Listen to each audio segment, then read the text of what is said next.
하나님 말씀 사무엘상 7장 12절에서 17절까지의 말씀입니다. 사무엘상 7장 12절에서 17절입니다. 사무엘상 7장 12절입니다. 사무엘이 돌을 취하여 미스바와 센 사이에 세워 이르되 여호와께서 여기까지 우리를 도우셨다 하고 그 이름을 에베네셀이라 하니라.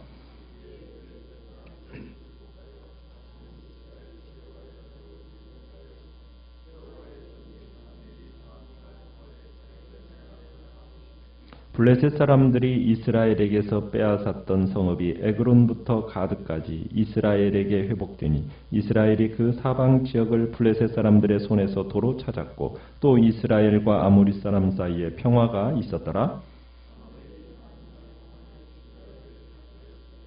해마다 베델과 길갈과 미스바로 순회하여 그 모든 곳에서 이스라엘을 다스렸고 라마로 돌아왔으니 이는 거기에 자기 집이 있음이니라. 거기서도 이스라엘을 다스렸으며 또 거기에 여호와를 위하여 제단을 쌓았더라. 아멘. 오늘 말씀의 제목은 사무엘이 이스라엘을 통치하다라는 제목으로 말씀을 나눕니다. 블레셋과 이스라엘의 전쟁이 이스라엘의 승리로 끝나게 된 이후에 그 승리를 기념하기 위해서 기념비를 세웁니다. 그 기념비의 이름을 뭐라고 지었습니까? 에벤네셀. 에벤네셀이라는 의미는 도움의 돌이라는 의미입니다. 이 기념비의 이름의 의미를 도움의 돌 그러면서 뭐라고 얘기하냐면 여호와께서 여기까지 우리를 도우셨다. 여기까지 인도하신 하나님. 그런 의미로서 이제 에베네셀이라고 그곳에 돌을 세우고 승리를 선물로 주신 것에 대한 간증을 이제 하고 있는 겁니다. 우리가 과거 에베네셀이라는 이 장소에서는 사장에서 볼 때는 하나님의 언약궤를 가져왔음에도 불구하고 참패를 경험했던 장소가 이 에베네셀이었습니다.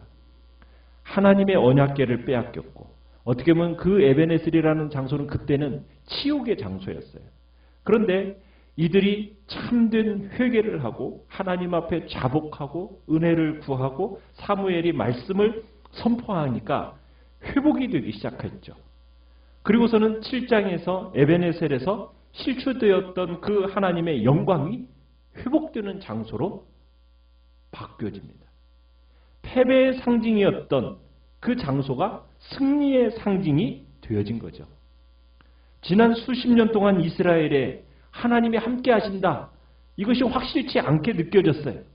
오히려 하나님이 분노하시는 것처럼 느껴졌다면 이제 이 블레셋과의 전투에서 승리함으로 말미암아 이 사건으로 이제 이 상황이 반전이 되어졌음을 보여주고 있는 겁니다.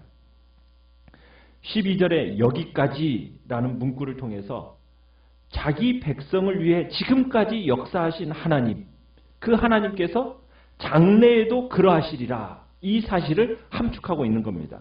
그러니까 사무엘은 에베네셀 이 기념비를 통해서 과거부터 현재까지 베푸신 여호와의 자비를 이스라엘의 그 뇌리에 확고히 새기고자 하신 거예요. 감사를 늘 새롭게 하는 것은 기억이에요. 신앙을 늘 새롭게 신실하게 하는 건 뭐냐? 감사입니다. 감사. 그러니까 이것을 사무엘은 잘 알고 있었던 겁니다. 그리고 이 기념비, 세월이 지난 후에도 후세들로 하여금 이 그날의 사건을 생각하면서 여호와의 구원을 찬양하도록 하기 위해서 그곳에 에베네셀 하고서는 그곳에 기념비를 세운 것이죠. 이 에베네셀, 도움의 돌, 이곳은 이제 블레셋과 이스라엘 사이에 뭐가 됐냐면 경계선이 됩니다. 그러면서 이후 사무엘이 통치하는 기간에 블레셋과 이스라엘의 관계가 어떻게 변화가 되었습니까? 14절에 가보시면은 13절에서 보면 이제는 블레셋 사람들이 어떻게 됐어요? 굴복했습니다. 전에는 어떻게 되었다고 얘기했어요? 블레셋에 점령되어져서 블레셋의 통치를 받고 있었던 것이 이스라엘이었는데 이제는 블레셋이 국경을 침략도 못할 뿐만 아니라 이제는 블레셋이 우위를 이제는 이스라엘이 점하면서 이제는 더 이상 공격도 못하는 거예요. 미스바에서 혼이 난 거죠. 그리고는 블레셋에서 잃었던 땅들을 14절에 가보니까 도로 찾았다고 얘기합니다. 한때 블레셋 사람들에게 빼앗겼던 성읍들, 에그론에서부터 가드르까지의 영토가 이스라엘에게 다시 회복이 됩니다. 그리고 아모리 사람 사이에 뭐가 있었더라? 평화가 있었다. 이렇게 이야기하고 있어요. 참 사무엘의 통치 기간 동안에 이제는 이스라엘과 블레셋과의 이 변화가 나타나기 시작한 거예요. 자, 사무엘은 이스라엘을 사사로서 통치하는 동안에 이제 어떻게 다스리는가 통치 방법을 이제 15절부터 보여주고 있습니다. 자, 어떻게 다스리고 있습니까? 16절에 해마다 베델, 길갈, 미스바 이렇게 순회를 하면서 다스리는데 나 자신의 집에 있는 라마 등을 이렇게 순회하면서 다스리는 겁니다. 사무엘이 이렇게 다스린다라는 것은 어떤 예식적인 지도도 있었고 영적인 지도를 아우르는 어떤 종교적인 행위였을 겁니다. 그렇다면 이 사무엘의 계속적인 사역이 단순히 그냥 법적 분쟁 해결 여기에만 있는 것이 아니라 여호와의 주되심을 인정하면서 살게끔 하기 위해서 교훈하고 조언하는 일을 이 사무엘이 계속해서 해왔던 거죠. 순회하면서 이스라엘 곳곳을 다니면서 하나님의 말씀으로 목양하는 일을 해왔다라는 거예요. 그리고는 17절에 가보면은 이스라엘을 다스렸으며 또 거기에 여호와를 위해 제단을 쌓았다.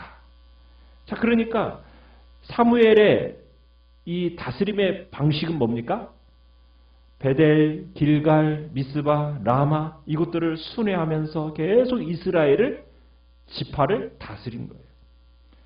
더 이상 사무엘이 사사가 되어서 다스리는 동안에는 이스라엘이 더 이상 주변 국가의 조롱거리가 되지 않습니다. 이스라엘을 더 이상 만만한 상대로 블레셋이 보지도 않아요. 국가의 위상이 굉장히 높아지고 강화가 된 거죠. 사무엘의 통치가 가져온 가장 중요한 변화는 어떻게 보면 옛적 엘리의 시대와는 극명한 대조를 이루고 있습니다. 영적인 르네상스 시대가 시작되었다 볼 수가 있는 거예요. 엘리 시대에는 보이지 않으시던 그 하나님이 다시 이스라엘 백성 가운데 거하시면서 이스라엘은 행복해하였고 그리고 백성은 사무엘의 그 지도력에 만족하게 됩니다. 사무엘이 이스라엘을 다스리는 내내 어떻게 보면은 블레셋의 침략으로부터 보호받을 수 있었던 것은 무엇이 그 이스라엘을 막아줬기 때문입니까? 13절에 가보시면 이렇게 표현하고 있죠. 무엇이 사무엘이 사는 날 동안에 블레셋 사람을 막으셨다고 얘기하고 있습니까? 여호와의 손이. 그러니까 하나님의 손이 다 보호해 주시는 거예요. 자, 그러면서 사무엘은 중요한 위기 때 활동했지만은 일상적인 삶에서도 계속 일을 하고 있어요. 여러분, 지금 사무엘이 하고 있는 일이 뭐예요?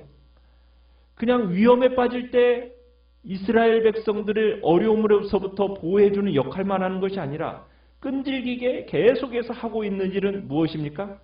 가르침입니다. 꾸준한 가르침이에요. 우리가 15절 보시면은 사무엘이 사는 날 동안에 이스라엘을 뭐 했다? 다스렸으되 그 다음에 16절로 가보시면은 그 모든 곳에서 이스라엘을 뭐 했다? 다스렸고 그 다음에 17절도 가보시면 거기서도 이스라엘을 다스렸으며 다스렸으되 다스렸고 다스렸으며 이 다스렸다라는 단어를 반복해서 사용하고 있잖아요. 그러니까 사무엘이 사는 날 동안에 이스라엘 다스렸다. 이 다스렸다라는 것은 무엇을 의미하는 거겠습니까? 목양을 했다라는 의미예요. 여러분, 목양의 핵심은 뭐냐면 하나님의 말씀을 먹이고 가르치는 일입니다. 하나님의 교회 안에서 중요한 일은 뭐냐? 말씀을 먹이고 가르치는 일이에요. 목사가 해야 되는 일은 말씀을 먹이고 가르치는 일입니다. 목사만이 하는 일이 아니죠. 교회의 지도자들이라면 교회의 구역장이요, 지역장이요, 정말 각 교사요? 그렇다면 그들이 해야 될 일은 뭡니까? 말씀을 먹이고 가르치는 일이에요. 말씀을 먹이고 가르치는 일이 우선되지 않는다면 그건 다 종교적인 행위입니다. 의미가 없는 일이에요. 중요한 것은 말씀을 먹이고 가르쳐야만이 그들의 영혼이 만족함을 누리고 행복함을 누리는 거예요. 그 일이 교회 안에서 일어나야 되는 거예요. 지금 사무엘이 한 일이 그거예요.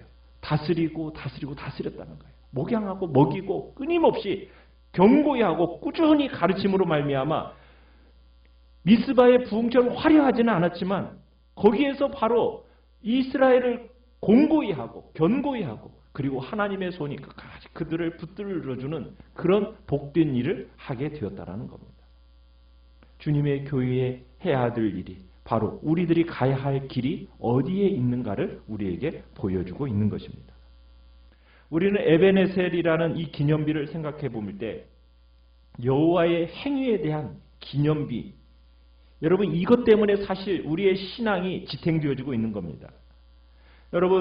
여러분이 살아가시다가 하나님이 나와 함께 하신다라는 어떤 임재의 빛이 어떻게 보면은 사라져버리는 듯한 그런 때가 있어요. 그러면은 괜한 절망감에 또 어떤 한계 속에서 부딪히면서 굉장히 우리의 마음에 당혹감이 일어나는 그런 몸부림치는 그런 때가 있습니다. 여러분 그런 때에 우리가 무엇을 해야 되느냐? 신앙의 재생 버튼을 눌러야 돼요. 어떤 버튼이요? 옛날 일을 다시 돌아보는 거예요. 옛날 일을 돌아보는 것에 있어서 우리에게 주신 권위의 여본인 이 성경 속의 이야기를 들여다보는 겁니다.